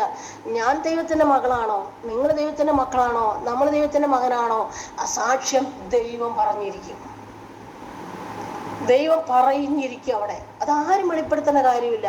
മനുഷ്യർ പുച്ഛിച്ചോട്ടെ, തള്ളിക്കോട്ടെ, ബന്ധുക്കൾ വിട്ടോട്ടെ, സകലരും ഈ ലോകത്തുനിന്ന് മാറിപ്പോയാലും ലോകം നിങ്ങളെ വെറുക്കുന്നുവെങ്കിൽ ഞാൻ നിങ്ങളെ ചേർത്തുകൊള്ളും. ഇതിൽ പരം ഭാഗ്യം എന്തുണ്ട്? ലോകം വെറുക്കുമ്പോൾ ദൈവം പറയുകയാണ് ഞാൻ നിങ്ങളെ ചേർക്കുമെന്ന്. ഇതിൽ പരം ഭാഗ്യം എന്തുണ്ട്? ആലോചിച്ച് നോക്കൂ. ലോകത്ത് എന്ത് കിട്ടിയെന്ന് പറഞ്ഞാലും കർത്താവ് നമ്മളെ തള്ളിക്കളഞ്ഞാൽ എവിടെയായിരിക്കും അതിന്റെ അന്ത്യം? എൻ്റെ പ്രിയരെ, അതുകൊണ്ട് ഈ വരും കാലങ്ങളിൽ നമ്മൾ ദൈവത്തോട് ചേർന്ന് നടക്കാൻ നമ്മൾ പ്രയത്നിക്കണം. മറ്റുള്ളവരെ ചേർത്ത് പിടിക്കാനും നമ്മൾ പ്രയത്നിക്കണം. അതാണ് ഏറ്റവും ആവശ്യം. അതാണ് നമ്മുടെ ജീവിതത്തിൽ കർത്താവിൻ്റെ വചനം ജീവിക്കണം. ജീവിച്ചേ മതിയാവൂ. എന്നാലാണ് ഈ അന്ത്യസമയത്ത് കാഹളം ഊതി കർത്താവ് ഇങ്ങോട്ട് വരുമ്പോൾ അനേകായിരങ്ങളുടെ ഒരു കൂട്ടത്തോടെ നിനക്ക് ചുറ്റും ഒരു സാക്ഷിയായി നിൽക്കാൻ, വചനം കേട്ടതാണെന്ന് പറഞ്ഞു നിൽക്കാൻ, ഒരു ചുറ്റും സാക്ഷികളായി നിൽക്കേണ്ടതിന് അനേകായിരങ്ങളെ കൈകോർക്കാൻ ഇന്ന് നിനക്ക് കിട്ടി കൃപ മറ്റുള്ളവരിലേക്ക് പകർന്ന് ഈ കിട്ടുന്ന വചനങ്ങളെ നിങ്ങൾ വചനത്താൽ പ്രാർത്ഥിക്കേ, വചനം പറഞ്ഞ് പ്രാർത്ഥിക്കേ എന്ന് നമ്മൾ പറഞ്ഞു കൊടുക്കുമ്പോൾ, അവർ വചനം പറഞ്ഞ് പ്രാർത്ഥിക്കുമ്പോൾ അവിടെ സംഭവിക്കും. കർത്താവ് പ്രോമിസ് ചെയ്തിരിക്കുന്നത് അവിടെ നടക്കും. അങ്ങനെ അനേകായിരങ്ങള് നമ്മളറിയാത്ത ദേശത്തും പഠിപ്പില്ലാത്തവരാണെങ്കിലും പഠിപ്പുള്ളവരാണെങ്കിലും ദൈവപ്രവൃത്തി വെളിപ്പെട്ട് ഒന്ന് ആലോചിച്ച് നോക്കിക്കേ. അങ്ങനെ നമ്മൾ ചെയ്യാൻ തുടങ്ങിയ എത്രയോ ദേശങ്ങൾ വിടിവിക്കോടെ, എത്ര ജനം വിടിവിക്കപ്പെടും. എൻ്റെ പ്രിയരെ, നമുക്കതാണ് ഇന്ന് ചെയ്യേണ്ട കാര്യങ്ങൾ. ദൈവപ്രവൃത്തി വെളിപ്പെടുന്നവരും മിറക്കിൾ വർക്ക് എല്ലാവർക്കും നടക്കുന്നുണ്ട്. നടക്കട്ടെ, എല്ലാം നടക്കട്ടെ, എല്ലാം അനുഗ്രഹമായി തീരട്ടെ. പക്ഷെങ്കിൽ നമ്മൾ ചെയ്യേണ്ടത്, എനിക്ക് തന്ന ഡ്യൂട്ടി എന്താണ്? എൻ്റെ ദൈവമേ, എനിക്ക് നീ തന്ന ഡ്യൂട്ടി എന്താണ്? കർത്താവ് വരുമ്പോൾ ദൈവം താലന്തിൻ്റെ പുസ്തകം നമുക്കറിയാം അല്ലേ? ദൈവം പറഞ്ഞിട്ടുണ്ട്, 5 കൊടുത്തവനോട് ഞാൻ 5 ചോദിക്കും, അവൻ 10 മടക്കി കൊടുത്തു. നമുക്ക് എത്ര കൊടുക്കാനുണ്ട് കയ്യിൽ? 2 കൊടുത്തവൻ അവനും കൊടുത്തു അല്ലേ?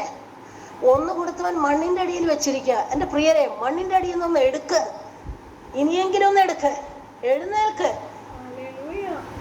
സൗഖ്യങ്ങൾ ലഭിച്ചവർ എഴുന്നേൽക്ക്, വിടുതൽ ലഭിച്ചവർ എഴുന്നേൽക്ക്, കടത്തിൽ നിന്ന് വിടുവിച്ചവർ എഴുന്നേൽക്ക്, മരണത്തിൽ നിന്ന് വിടുവിച്ചവർ എഴുന്നേൽക്ക്. എല്ലാവരും ശുശ്രൂഷകരായി മാറണം. അതാണ് ദൈവം ആഗ്രഹിക്കുന്നത്. എല്ലാവരും കർത്താവിന്റെ വേലയിൽ ആയിരിക്കണം. അതാണ് കർത്താവ് ആഗ്രഹിക്കുന്നത്. നമുക്ക് ദൈവദാസന്മാരുണ്ട്, പഠിപ്പിക്കുന്നവരുണ്ട്. അതനുസരിച്ച് കർത്താവിന്റെ കൈ കീഴിൽ താണിരിക്കുന്ന പോലെ തന്നെ വചനം പഠിപ്പിക്കുന്നവരോട് ശ്രദ്ധിച്ച് കേട്ട് ശുശ്രൂഷകരായി മാറണം. ഈ ലോകത്ത് എല്ലാവരും, ഒരാൾ പോലും വെറുതെ ഇരിക്കുന്ന സമയമല്ല ഇത്. അതാണ് ദൈവം ആഗ്രഹിക്കുന്നതിന്റെ പ്രിയരെ. സത്യം അതാ ആഗ്രഹിക്കുന്നത്. ദൈവത്തിന്റെ ശക്തി നമ്മളിലൂടെ വ്യാപരിച്ച് മറ്റുള്ളവരിലേക്ക് ചെല്ലുന്നത് ദൈവം കാണണം. അതാണ് ദൈവം ആഗ്രഹിക്കുന്നത്. ദൈവത്തിന്റെ മക്കളെന്ന് മറ്റുള്ളവർ പറയണം. ദേഖോ, ഇവർ യഹോവയാൽ അനുഗ്രഹിക്കപ്പെട്ട സന്തതി എന്ന് മറ്റുള്ളവർ സാക്ഷ്യം പറയണം. നമ്മുടെ സ്വഭാവം, നമ്മുടെ സംസാര രീതി, നോക്കുന്ന രീതി, പറയുന്ന രീതി, കേൾക്കുന്ന രീതി, വിചാരിക്കുന്ന രീതി എല്ലാം തന്നെ ദൈവഹിതമുള്ളതായി തീരണം. നമുക്കതാണ് പ്രാർത്ഥിച്ച് നേടേണ്ടത്. അങ്ങനെയെങ്കിൽ മറ്റുള്ളവരെ കാണുമ്പോൾ പറയും, അതവർ പ്രാർത്ഥിക്കുന്ന സ്ത്രീയാണ്, അവർ പ്രാർത്ഥിക്കുന്ന ബ്രദറാണ്, അത് പ്രാർത്ഥിക്കുന്ന ഭാഷയാണ്, അവരുടെ വീട്ടിൽ ചെന്ന സമാധാനമുണ്ട്. പലപ്പോഴും നിങ്ങൾ തന്നെ ഒന്ന് ആലോചിക്കുക, ഇങ്ങനെയുള്ള സഭകളിൽ വന്ന് പലരും പറയും, ഇവിടെ വരുമ്പോൾ ഒരു സമാധാനം കിട്ടി. എന്തുകൊണ്ട് കിട്ടി? സമാധാനത്തിന്റെ പ്രിയപുത്രനായ ദൈവ സാന്നിധ്യ ആ കുടുംബത്തിനുള്ളതിനാൽ, ദൈവ സാന്നിധ്യ ആ വ്യക്തിയിലുള്ളതിനാൽ, ദൈവ സാന്നിധ്യ ആ പരിസരത്തിനുള്ളതിനാൽ ആണ് സമാധാനം ലഭിക്കുന്നത്. എൻ്റെ പ്രിയരെ, ഈ ദിവസങ്ങളിൽ ശക്തമായി നമ്മൾ എന്ത് ചെയ്യണം എന്ന് ദൈവത്തോട് ചോദിക്കുക. എന്താ നമ്മൾ ചെയ്യേണ്ടത്? കർത്താവെ, ആരെയൊക്കെയാണ് ഇനി ഇതിലേക്ക് തിരിക്കേണ്ടത്? ആരെയൊക്കെയാണ് പറഞ്ഞു കൊടുക്കേണ്ടത്? ഞാൻ ചെറിയൊരു സാക്ഷ്യം പറഞ്ഞിട്ട് നിർത്താം. 9:15 വരെയാണല്ലോ എൻ്റെ സമയം. ഒരു പഠിപ്പില്ലാത്ത ഒരു വീട്ടുവേല ജോലി ചെയ്യുന്ന ഒരു സ്ത്രീ, അവരൊരു കുടിലാണ്. ആ കുടിയിൽ കൂടി മഴ പെയ്യുന്ന സമയത്ത് ആ കുടിലിൻ്റെ അപ്പുറത്തിപ്പുറത്തൊക്കെ കുടിലാണ്. അപ്പോൾ അടുത്തുള്ള കുടിലിലെ ഒരു വ്യക്തി ഈ സ്ത്രീയുടെ, എൻ്റെ പണിക്കാരിയായിരുന്നു, എൻ്റെ വീട്ടിലെ പണിക്കാരിയാണ് ആ സ്ത്രീ, ഉള്ള കാര്യം പറയാം, നിങ്ങൾ ക്ലിയർ ആയിട്ടുള്ള സാക്ഷിയാണ് ഞാൻ പറയണത്. അവരുടെ വീടിൻ്റെ ഉള്ളിൽ കൂടി വെള്ളം പോകത്തക്ക രീതിയിൽ അടുത്ത കുടിയിലുള്ള ഒരു മനുഷ്യൻ ചാല് കീറി വെള്ളം ഒഴുകി. അപ്പോൾ ഒരു കുടിലിൻ്റെ ഉള്ളിൽ കൂടി വെള്ളം കീറി പോകുമ്പോൾ എന്തൊരു പ്രയാസമായിരിക്കും. എന്നോട് വന്ന് പറഞ്ഞു. ഞാൻ പറഞ്ഞു, ക്ഷമിക്കുക, ദൈവത്തിന് സമയം കൊടുക്കുക. ഈ വ്യക്തി നിന്റെ മുമ്പിൽ കൈ നീട്ടുന്ന ഒരു കൈ കൂപ്പുന്ന ഒരു ദിവസം വരും, നീ ഒന്ന് ക്ഷമിച്ചാൽ മാത്രം മതി. അതനുസരിച്ച് ആ സ്ത്രീ ക്ഷമിച്ചു. 2 ആഴ്ച കഴിഞ്ഞില്ല, ആ 2 ആഴ്ചക്കകം തന്നെ ആ മനുഷ്യൻ, ഇങ്ങനെ ചെയ്ത മനുഷ്യൻ തളർവാദം പിടിച്ച് കിടപ്പായി. അവനോട് ദൈവം സ്വപ്നത്തിലൂടെ വന്ന് പറഞ്ഞു, ഈ സ്ത്രീയെ വിളിച്ച് നീ മാപ്പ് പറഞ്ഞാൽ നീ സൗഖ്യപ്പെടുമെന്ന്. ദൈവത്തിന്റെ വചനം അങ്ങനെ ക്രിയേറ്റ് ചെയ്യണേ പ്രിയരെ. അവൾ എന്നോട് വന്ന് പറഞ്ഞു, ആൻറ്റി, അവൻ ഇങ്ങനെ തളർവാദമായിട്ട് കിടന്നു. ഞാൻ പറഞ്ഞു, പ്രാർത്ഥിച്ചുകൊണ്ടിരിക്കും, ക്ഷമിച്ചുകൊണ്ടിരിക്കും. അവനെ ഇപ്പം എന്നെ വിളിക്കുകയാണ്, എന്നോട് ക്ഷമ പറഞ്ഞാൽ ദൈവം പറഞ്ഞ് സൗഖ്യം കൊടുക്കാമെന്ന്. അപ്പോൾ അതനുസരിച്ച് ഞാൻ എന്ത് ചെയ്യണം? നമ്മൾ നീ സ്നേഹത്തോടെ ചെല്ലേ, സ്നേഹത്തോട് ചെന്ന് നീ അവനോട് ക്ഷമിച്ചു എന്ന് പറ. അവനെ കരം പിടിച്ച് എണ്ണ തൂത്ത് പ്രാർത്ഥിക്കുക. ഒരു പഠിപ്പും വിവരമില്ലാത്ത സ്ത്രീ, എൻ്റെ വീട്ടിലെ പണിക്കാരി, അറിയാമോ, അവൾ അതുപോലെ ചെയ്തു. ആ മനുഷ്യൻ എഴുന്നേറ്റു. എൻ്റെ പ്രിയരെ, ദൈവം നാമം മഹത്വപ്പെടേണ്ടതിന് നമ്മൾ ചെയ്യേണ്ട പ്രവർത്തികൾ ഇങ്ങനെയാണ്. അപ്പൊ തന്നെ എന്തെങ്കിലും നമുക്ക് ദേഷ്യം വന്നാൽ അപ്പൊ തന്നെ സംഭവിക്കട്ടെ എന്ന് നമ്മൾ ചിന്തിക്കും. പക്ഷേ ദൈവത്തിന് സമയം വിട്ടുകൊടുക്കുക, പ്രാർത്ഥിക്കുക. ആ ദൈവം തീർച്ചയായും അതിൻ്റെ തക്ക സമയത്ത് ചെയ്യും. അയ്യോ, ഞാൻ പ്രാർത്ഥിച്ച സൗഖ്യം വരുമോ, ഞാൻ പ്രാർത്ഥിച്ച ഇവിടെ വിടുതൽ പ്രാപിക്കുമോ, ഞാൻ പ്രാർത്ഥിച്ച മരണത്തിൽ നിന്ന് ജയിക്കുമോ, അങ്ങനെ ചിന്തിക്കേണ്ട ഒരാവശ്യമില്ല. ദൈവത്തിന്റെ പരിശുദ്ധാത്മാവ് എങ്ങനെ പറഞ്ഞുവോ ആ വചനം ഉപയോഗിച്ച് കർത്താവിന്റെ നാമത്തിൽ പ്രാർത്ഥിച്ചിട്ട് പോരുക. ഞാൻ വിശ്വസിക്കുന്ന ദൈവം അത് പ്രവർത്തിച്ചിരിക്കുന്ന നമ്മളുടെ ഉള്ളിലൊരു വിശ്വാസം ഉണ്ടല്ലോ. ദൈവം പറഞ്ഞിട്ടില്ലേ?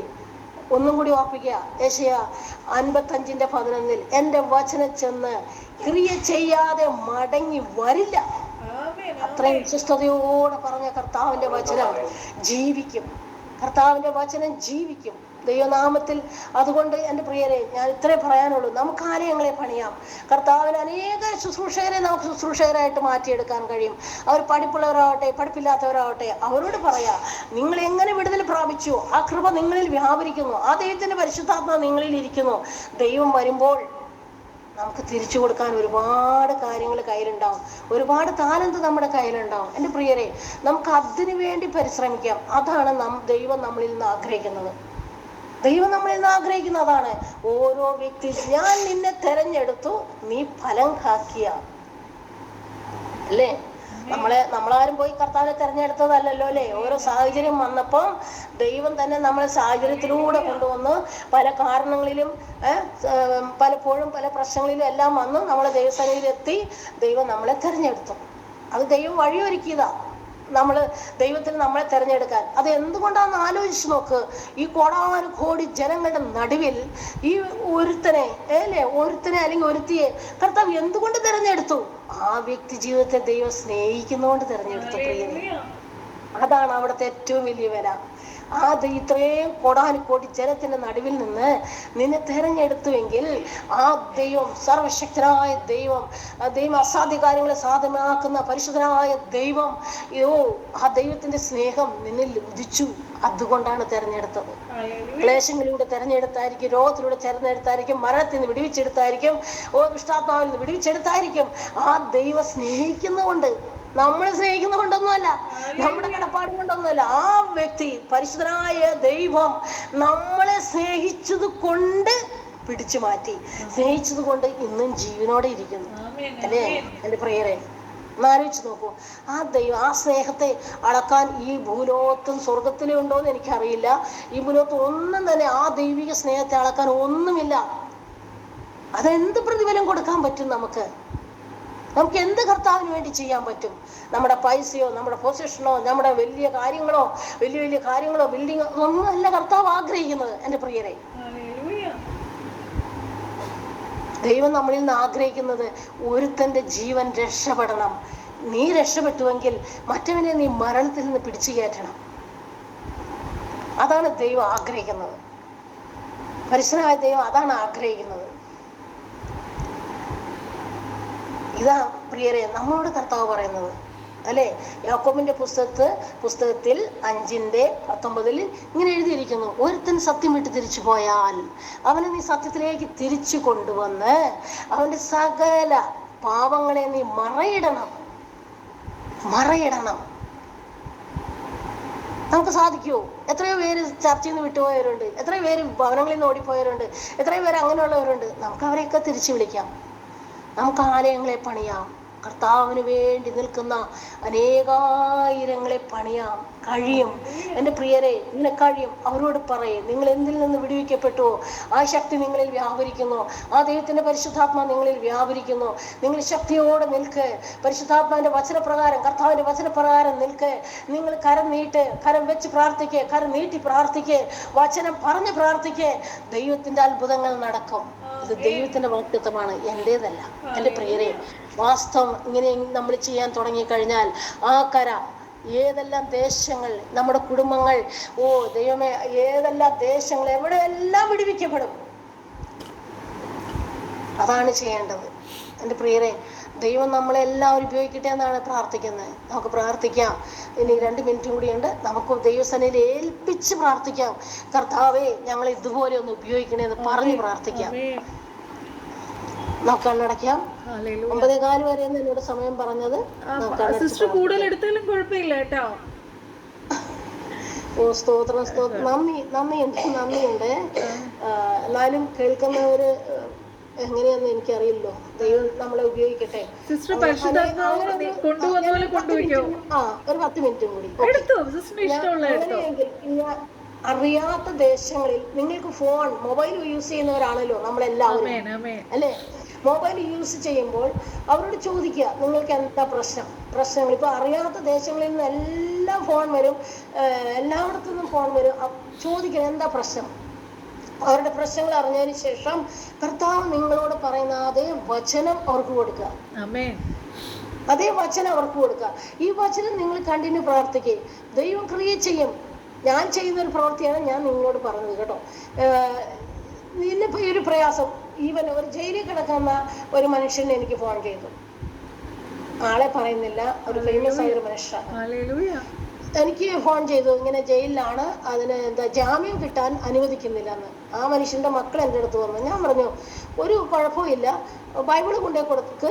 അതിൻ്റെ ഒരു 124 സങ്കീർത്തനം അത് നിങ്ങൾ വായിക്കുമ്പോൾ മനസ്സിലാവും. എല്ലാ കെണിയിൽ നിന്ന് വിടിയിക്കുന്ന ഒരു സങ്കീർത്തനം. അത് വായിച്ച് പ്രാർത്ഥിക്കാൻ പറ. പറഞ്ഞ് ബൈബിള് കൊണ്ടുപോകാൻ പറ്റത്തില്ല. ഓക്കെ, ബൈബിള് കൊണ്ടുപോകണ്ട, ആ വചനം മാത്രം ഒരു കടലാസിൽ എഴുതി കൊണ്ടേ കൊടുക്ക്. എൻ്റെ പ്രിയരെ, ദൈവം വിടുവിച്ചതിന് ദൈവത്തിന്റെ വചനം വായിച്ച് ജാമ്യം കിട്ടാത്തോടത്ത് ജാമ്യം കിട്ടി, കൊലക്കാരി വിടുവിച്ചു. അങ്ങനെ അനേക സാക്ഷ്യങ്ങളുണ്ട്. എൻ്റെ പ്രിയരെ, ദൈവത്തിന്റെ വചനം ക്രിയ ചെയ്യും. വചനം ദൈവമാണ്. ദൈവം ക്രിയ ചെയ്യും. അത് നമ്മൾ ഉറച്ചു വിശ്വസിച്ചാൽ ഏത് പെരുവഴിയിൽ നിന്ന് പ്രാർത്ഥിച്ചാലും ദൈവത്തിന്റെ ആ ശബ്ദം നമുക്ക് കേൾക്കാൻ പറ്റും. ദൈവം ക്രിയ ചെയ്യണത് കാണാൻ പറ്റും. അങ്ങനെ അനേക ജീവിതങ്ങളെ നമുക്ക് എഴുന്നേൽപ്പിക്കാൻ പറ്റും. അവരുടെ ക്ലേശങ്ങൾ പറയുമ്പോൾ നിങ്ങൾക്ക് ദൈവത്തിന്റെ വചനം നിങ്ങളോട് പറയും. ദൈവം ഈ വചനം കൊടു, ഈ വചനം. ചിലർ പറയും, ഞാൻ വചനം വായിച്ച് 2 ദിവസമായി, എന്നിട്ട് ചെറിയൊരു വിടുതലുണ്ട്. ഞാൻ 2 ദിവസം ചെറിയ വിടുതലുണ്ടല്ലോ, ഇല്ലേ? എന്നാൽ 2 ദിവസം കൂടി വായിക്കണേ, എന്നിട്ട് എനിക്ക് പോകും. ഞാൻ പറയും, എനിക്ക് ഫോൺ ചെയ്യണേ, എന്നിട്ട് 2 ദിവസം കൊണ്ട് വായിച്ചപ്പോൾ ഇത്തിരി വ്യത്യാസമുണ്ട് ആൻറ്റി. ഞാൻ ഓക്കെ, ഒത്തിരി വ്യത്യാസം ഉണ്ടല്ലോ, അന്ന് 2 ദിവസം കൂടി അവിടെ വായിക്കും. ഇപ്പൊ ഒത്തിരി വ്യത്യാസമുണ്ട്. ഞാൻ ദൈവമാണ് വചനം, നിന്റെ വീട്ടിൽ ദൈവം വന്നിരിക്കുന്നു, ദൈവം ക്രിയ ചെയ്യുന്നു, ദൈവം പ്രവർത്തിക്കുന്നു. ഇനി നീ ഈ വചനം വായിച്ച് പ്രാർത്ഥിയില്ല ജീവിതം. അങ്ങനെ കർത്താവിന്റെ വചനം ക്രിയ ചെയ്യും. വേറെ പ്രിയവും ഞാൻ അറിയാത്ത എല്ലാ വില്ലേജിലും ഒരുപാട് ദേശങ്ങളിൽ കർത്താവ് ഇതുവരെ കർത്താവിൻ്റെ വചനം ഞാൻ പോയിട്ടില്ലാത്ത സ്ഥലങ്ങളിൽ, പക്ഷേ ഇന്ത്യ മുഴുവൻ ദൈവം എന്നെ കൊണ്ടുപോയി. 2 സ്റ്റേറ്റ്, അരുണാചൽ ഓർ മേഘാലയ, ഈ 2 സ്റ്റേറ്റ് ഒഴിച്ച് ഇന്ത്യയിലെ സകല സ്റ്റേറ്റിലും കർത്താവ് എന്നെ കൊണ്ടുപോയി. എൻ്റെ ദൈവനാമം മഹത്വപ്പെടട്ടെ, എൻ്റെ കർത്താവിന് നാമം മഹത്വപ്പെടട്ടെ. ദൈവം തന്ന ഒരു വലിയ ആ സ്ഥലത്തും ഞാൻ പോകാത്തോടത്ത് എൻ്റെ ദൈവം പോയി. കർത്താവിന്റെ വചനം അവിടെ ചെന്നു. കർത്താവ് അവരൊക്കെ ക്രിസ്ത്യൻസ് ആണ്, ശരിയാ, എന്നാലും വചനം ക്രിയ ചെയ്യാൻ നമ്മൾ പഠിപ്പിക്കണം. കർത്താവ് പ്രവർത്തിക്കുമെന്ന് പറഞ്ഞ് പഠിപ്പിക്കണം. കർത്താവിൽ വിശ്വസിച്ച് പറയാൻ പഠിപ്പിക്കണം. ഒരു വാക്ക് പറയുമ്പോൾ കർത്താവിൽ വിശ്വസിച്ച് പറയാൻ പഠിപ്പിക്കണം. അങ്ങനെ പഠിപ്പിച്ചാൽ എത്രയോ അനുഗ്രഹങ്ങൾ ലഭിക്കും, എത്ര കുടുംബങ്ങൾ വിടുതലാവും, എത്ര ജീവിതങ്ങൾ വിടുതലാവും. എന്റെ പ്രിയരെ, അത് കാണുമ്പോൾ ദൈവം സന്തോഷിക്കുന്നല്ലേ. ഒരു മനുഷ്യൻ വിടുതൽ പ്രാപിക്കുമ്പോൾ നമ്മൾ ആനന്ദിക്കുമ്പോൾ സ്വർഗ്ഗം എത്രത്തോളം ആനന്ദിക്കും. നമുക്കതിന് ശക്തി കിട്ടാൻ, ആ ദൈവകൃപയിൽ നടക്കാൻ, ആ ദൈവം പറയുന്നത് കേൾക്കാൻ, ആ ദൈവം പറയുന്ന പോലെ ചെയ്യാൻ ദൈവം നമ്മളെ സഹായിക്കട്ടെ എന്ന് നമുക്ക് പ്രാർത്ഥിക്കാം. ശരി, നമുക്ക് പ്രാർത്ഥിക്കാം. പരിശുദ്ധനായ യഹോവ, രികശാരപദ രഗന്ധീരബലവൗഡീരബല ഭൗഡ, സർവശക്തനെ ദൈവ ശക്തി വ്യാപരിക്കട്ടെ പ്രാർത്ഥിക്കുന്നു രാജ. എല്ലാവരും എഴുന്നേൽക്കട്ടെ എന്ന് പ്രാർത്ഥിക്കുന്നു പിതാവേ. കർത്താവേ, രികശാര ഖന്ധാര പതീരബല ഭൗഡേ സർവശക്ത. ഓ യഹോവ, ദൈവമേ എരിയുന്ന കർത്താവ് നിലവിലായ യേശുവേ, കരിന്തിരി കത്തുന്ന തിരികളെ നീ പിന്നെ ആളിക്കത്തുമാറാക്കണേ. ഓടിച്ച ഞങ്ങളെ പിന്നെയും നല്ല ശക്തിയോടെ അധികാരമുള്ള വടികളാക്കി മാറ്റണേ പ്രാർത്ഥിക്കുന്നു നാഥ. അനേകായിരങ്ങൾ സർവശക്തനായ ദൈവത്തിന്റെ വരവെങ്കിൽ അനേകായിരങ്ങളെ വിടുതൽ കാണുവാൻ ദൈവം സഹായിക്കട്ടെന്ന് പ്രാർത്ഥിക്കുന്നു. കർത്താവ് പ്രേക്ഷകനെ അനുഗ്രഹിക്കണം. കർത്താവ് കൂടുതൽ വളർച്ചയിൽ അനേകായിരങ്ങൾ ഓടിക്കൂടുന്ന വളർച്ചയിലാകണം. അനേകായിരങ്ങളെ കർത്താവിന്റെ വേലയ്ക്കായി പ്രാർത്ഥിച്ച് അനുഗ്രഹിച്ചു വിടുന്ന സഭയായി മാറട്ടെ. ദൈവത്തിന്റെ സാന്നിധ്യം അവിടെ കൂടെ ഇരിക്കട്ടെ പ്രാർത്ഥിക്കുന്നു. ദൈവിക ശക്തി അവിടെ വ്യാപരിക്കട്ടെ, പരിശുദ്ധാത്മാവിന്റെ ശക്തി അവിടെ വ്യാപരിക്കട്ടെ. പരിശുദ്ധ യേശുവേ, നിന്റെ തുരഹി വിളിക്കുമ്പോൾ, ആ കർത്താവേ, നിന്റെ തുരഹിയുടെ ശബ്ദം കേൾക്കുമ്പോൾ ദൈവത്തിന്റെ സാന്നിധ്യം അവിടെ ഉണ്ട് എന്ന് മനസ്സിലാക്കട്ടെ. കടന്നു വരുന്നവൻ തന്നെ അത് സമാധാനം, ദൈവിക സമാധാനം ലഭിക്കട്ടെ, ദൈവിക വിടുതലുകൾ നടക്കട്ടെ. കർത്താവേ, ദൈവത്തിന്റെ ശക്തി അവിടെ വ്യാപരിക്കട്ടെ. ഓരോ ജീവിതങ്ങൾ എഴുന്നേൽക്കട്ടെ. കർത്താവേ, സ്തോത്രം ചെയ്യുന്നു നാഥ. നല്ല ദിവസത്തിനായി സ്തോത്രം ചെയ്യുന്നു. കർത്താവ് കരം പിടിച്ച് എഴുന്നേൽക്കുക. ഞങ്ങൾ ഒരുമിച്ച് ബെഡിൽ കിടക്കുന്നവരെ ഓർത്ത് പ്രാർത്ഥിക്കുന്നു. കർത്താവിന്റെ അടിപ്പിണരാൽ സൗഖ്യത്തിന്റെ ആത്മാവ് യഹോവ റിലീസ് ഇൻ ജീസസ് നെയിം. കുടുംബങ്ങളെ തകർക്കുന്ന ദുഷ്ടപിശാചിനെ ഭൂമിയിൽ ബന്ധിച്ചാൽ സ്വർഗ്ഗത്തിൽ ബന്ധിച്ച്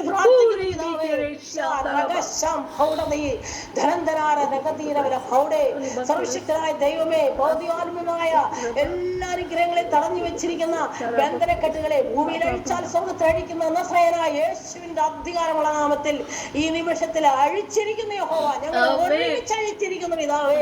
സ്വർഗ്ഗത്തിൽ അഴിച്ചിരിക്കാതെ സ്തോത്രം ചെയ്യുന്നു പിതാവേ, സ്തോത്രം ചെയ്യുന്നു നാഥ. ഓ യഹോവ, നീ നിന്റെ സഭയെ പണിയും പിതാവേ. പാതാള ഗോപുരങ്ങൾ അതിനെ ജയിക്കുകയില്ല. ഈ വചനത്തെ യഹോവ യേശുവെ സഭകളിലേക്ക്, തകർന്നിരിക്കുന്ന സഭകളിലേക്ക്, പരിശുദ്ധാത്മാവെ തകർന്നിരിക്കുന്ന ജീവിതങ്ങളിലേക്ക് എല്ലാം റിലീസ് ഇൻ ജീസസ് നെയിം. നീ സഹായിക്കണേ പിതാവേ. ആരെല്ലാം നിന്നോട് കരനീട്ടി കരയുന്നു പിതാവേ.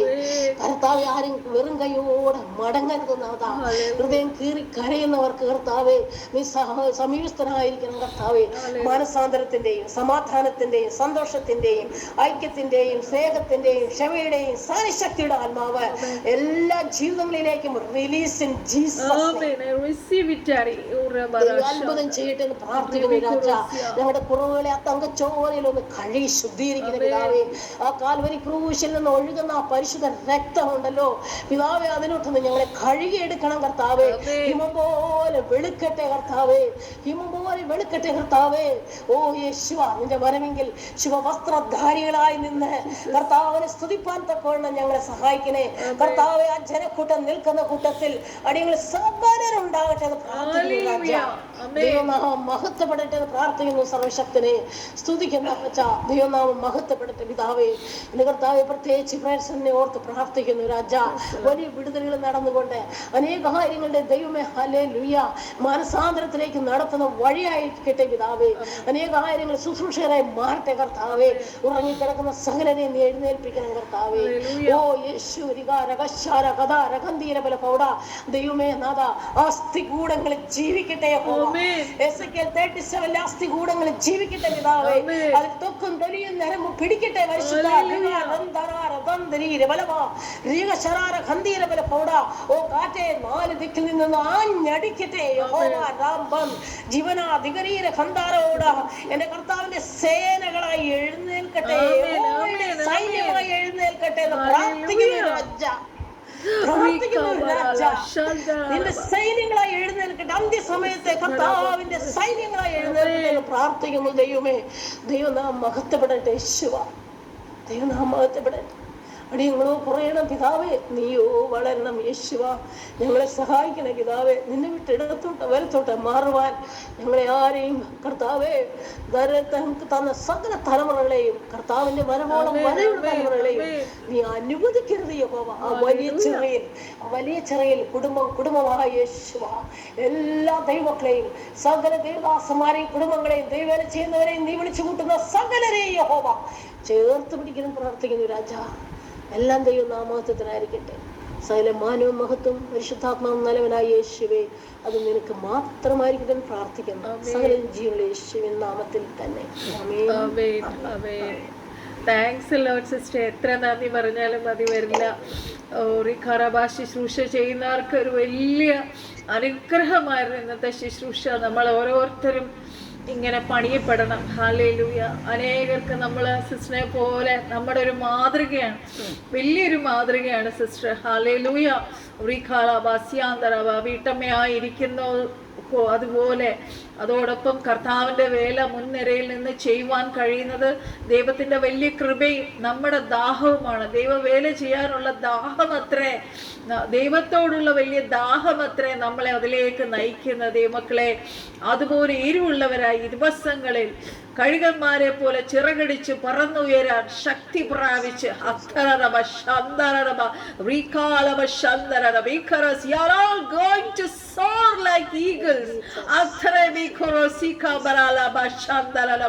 അപ്രകാരമായി തീരട്ടെ. വലിയ അനുഗ്രഹിക്കപ്പെട്ട എത്ര ഉപദേശങ്ങളാണ് സിസ്റ്ററിലൂടെ ദൈവം നമുക്ക് തന്നത്. നമ്മളെ തന്നെ താഴ്ത്തി ദൈവത്തിന്റെ കരങ്ങളിൽ സമർപ്പിക്കാം. അനുഗ്രഹിക്കപ്പെട്ട ഈ ശുശ്രൂഷ എത്ര നന്ദി പറഞ്ഞാലും മതി വരില്ല. ഹല്ലേലൂയ. എനിക്ക് എന്നെ ഒരുപാട് ഒരുപാട് കാര്യങ്ങൾ സിസ്റ്ററിലൂടെ എനിക്ക് പഠിക്കാൻ കഴിഞ്ഞു. എനിക്ക് വലിയൊരു എൻകറേജ്മെന്റും അപ്ലിപ്മെന്റുമാണ്. സത്യം പറഞ്ഞാൽ നമ്മൾ പല കാര്യങ്ങളും കർത്താവിന് വേണ്ടി ചെയ്യുമ്പോൾ നമുക്ക് ഒരു സ്ഥലത്തൊന്നും എൻകറേജ്മെന്റ് കിട്ടില്ല. അങ്ങനെ എൻകറേജ്മെന്റ് കിട്ടുമെന്ന് പറഞ്ഞ് നമ്മൾ ചെയ്യാൻ നോക്കിയാൽ അത് നടക്കത്തുമില്ല. എന്ന് വെച്ചാൽ നമ്മൾ അതിന് നോക്കിയിരുന്നാൽ നമുക്ക് മുന്നോട്ട് സ്റ്റെപ്പുകൾ വെക്കാൻ കഴിയത്തില്ല. പലപ്പോഴും നമ്മൾ സ്ത്രീകളായതുകൊണ്ട് പലയിടങ്ങളിലും നമ്മൾ അവോയ്ഡ് ചെയ്യപ്പെടും. നമ്മൾ ആരാ ഇതൊക്കെ ചെയ്യാനെന്നുള്ള രീതിയിലാണ്. കർത്താവ് ദേവദാസിമാരെ ഒരുപോലെയാണ് കർത്താവിൻ്റെ വയൽ പ്രദേശത്തേക്ക് വിളിച്ചിരിക്കുന്നത്. ഹല്ലേലൂയ. അതുകൊണ്ട് നമുക്ക് ഒരു ഹൃദയത്തോടെ ഐക്യതയോടെ ഹല്ലേലൂയ. ആ യേശുക്രിസ്തുവിന്റെ വരവ് ഏറ്റവും അടുത്തിരിക്കുന്നു. നമ്മൾ ഉറങ്ങാതെ എഴുന്നേറ്റ് പണിയപ്പെടേണ്ട സമയങ്ങളിൽ നമ്മൾ എഴുന്നേറ്റ് കർത്താവിന് വേണ്ടി ഓടുന്നവരായി തീരാം. നമുക്ക് ഈ ദിവസങ്ങളിൽ ആ ദൈവസന്നിധിയിൽ ദൈവത്തിന്റെ പാദപീഠത്തിൽ ഇരുന്ന് കർത്താവിൽ നിന്ന് പ്രാപിച്ച് ശക്തി പ്രാപിച്ച് സിസ്റ്റർ പറഞ്ഞതുപോലെ ഓരോ പ്രാർത്ഥന. ഇന്ന് എനിക്കും 3-4 വലിയ പ്രയർ റിക്വസ്റ്റുകൾ വന്നു. മണിക്കൂറുകൾ നേരെ അവരുടെ പ്രയാസങ്ങൾ കേട്ടു. എന്തെല്ലാം ഭാരത്തോടെ ജനം നിലവിളിക്കുകയാണ്. അവർക്കൊരാശ്വാസമായി ദൈവവചനം നമ്മൾ കൊടുക്കുമ്പോൾ അവർക്ക് വലിയ വിടുതലാണ്. ദൈവം നമ്മളെ ആക്കി വെച്ചിരിക്കുന്ന അതിന് വേണ്ടിയിട്ടാണ്. ഹല്ലേലൂയ. അനേകർക്ക് നമ്മൾ എത്ര വിടുതൽ, അനുഗ്രഹം, സൗഖ്യങ്ങൾ പ്രാപിച്ചു സിസ്റ്റർ പറഞ്ഞതുപോലെ. പക്ഷെ അതൊക്കെ കൊണ്ട് നമ്മൾ വെറുതെ വീട്ടിൽ ഇരിക്കുക. അത്തറാറവ സന്ദരബേക്കറോ സ്യാന്തലം. ഒരു വ്യക്തിക്ക് ഒരു ദിവസമെങ്കിലും നമ്മൾ എഴുന്നേറ്റ് പ്രാർത്ഥിച്ച്, അല്ല നമ്മുടെ ഫോണിൽ കിടക്കുന്ന നമ്പറിൽ ഒരു വ്യക്തിയോടെങ്കിലും സുവിശേഷം പറഞ്ഞാൽ അത് മതി. ഹല്ലേലൂയ. ഒരു ദിവസം ഒരാളെ നമുക്ക് വിടുവിക്കാൻ കഴിഞ്ഞാൽ ദൈവമക്കളെ, ദൈവസന്നിധിയിൽ നമ്മൾ ഏറ്റവും ഹല്ലേലൂയ അനുഗ്രഹിക്കപ്പെട്ടവരാണ്. കർത്താവ് കണ്ട് വലിയ സന്തോഷമായിരിക്കും. നമുക്ക് വേണ്ട കൃപയും ശക്തിയും അതോറിറ്റിയും അഭിഷേകവും എല്ലാം നമ്മളിൽ തന്നെ ദൈവം തന്നു കഴിഞ്ഞു. നമ്മൾ ഇനി അതെടുത്തങ്ങ് ഉപയോഗിച്ച് വയലിലേക്ക് ഇറങ്ങിയാൽ മാത്രം മതി. ഓക്കെ. അനുഗ്രഹിക്കപ്പെട്ട ശുശ്രൂഷയ്ക്കായി സ്തോത്രം. കടന്നു വന്നവർക്കായി സ്തോത്രം. നിങ്ങൾക്ക് എന്തെങ്കിലും പ്രാർത്ഥന റിക്വസ്റ്റ് ഉണ്ടെങ്കിൽ നിങ്ങൾക്ക് എനിക്ക് മെസ്സേജ് ചെയ്യാം. നമുക്ക് ആശീർവാദം പറയാം. പിതാവായ ദൈവത്തെ, കർത്താവിന്റെ ദാസിക്ക് എത്ര നന്ദി പറഞ്ഞാലും മതി വരില്ല. ഞാൻ സിസ്റ്ററിനെ വിളിക്കും. ഓക്കെ. എനിക്ക് ഒരുപാട് ഉപദേശങ്ങൾ സിസ്റ്ററിൽ നിന്ന് എനിക്ക് സമയം തന്നതിന് ഒത്തിരി നന്ദി. ഞങ്ങളുടെ കുടുംബത്തെ ഓർത്ത് പ്രാർത്ഥിക്കും. തീർച്ചയായിട്ടും ഞാൻ സിസ്റ്ററിനെ വിളിക്കും. എനിക്ക് സിസ്റ്ററിന്റെ ഒരുപാട് ഉപദേശങ്ങൾ എനിക്ക് വേണ്ടതുണ്ട്. ഹല്ലേലൂയ. അപ്പം ഇന്ന് നമുക്ക് ആശീർവാദം പറയാം. പിതാവായ ദൈവത്തിന്റെ സ്നേഹവും പുത്രനായ ദൈവത്തിന്റെ കൃപയും പരിശുദ്ധാത്മാവിന്റെ സഹവാസവും ഹല്ലേലൂയ ദൈവത്തിന്റെ സാന്നിധ്യം നമ്മൾ ഓരോരുത്തരോടും നമ്മൾ പ്രാർത്ഥിച്ച സകല വിഷയങ്ങളോട് കൂടി ഇരിക്കട്ടെ. ഹാലെ. നമുക്ക് ജയം തന്ന കർത്താവിന് നമുക്ക് സ്തോത്രം പറയാം. Hallelujah, hallelujah, hallelujah. വീണ്ടും വരുന്ന കർത്താവായ യേശുക്രിസ്തുവേ നന്ദി. കർത്താവെ വേഗം വരണമേ. നമുക്കിനി അടുത്ത മീറ്റിംഗ് ഈ ഫ്രൈഡേ ഇംഗ്ലീഷ് സർവീസ് ഉണ്ട്. എല്ലാവരും കടന്നു വരണം. നിങ്ങൾ മലയാളം മലയാളം സർവീസ് ആയതുകൊണ്ട് അല്ലാത്തത് കൊണ്ട് നിങ്ങൾ കയറാതിരിക്കരുത്. കറക്റ്റായിട്ട് നിങ്ങൾ കയറുക. ഇംഗ്ലീഷ് സർവീസിന് നിങ്ങൾ കടന്നു വരുവാൻ എല്ലാവരെയും ക്ഷണിക്കുന്നു. കർത്താവ് അനുഗ്രഹിക്കട്ടെ. May God bless you all. Good night.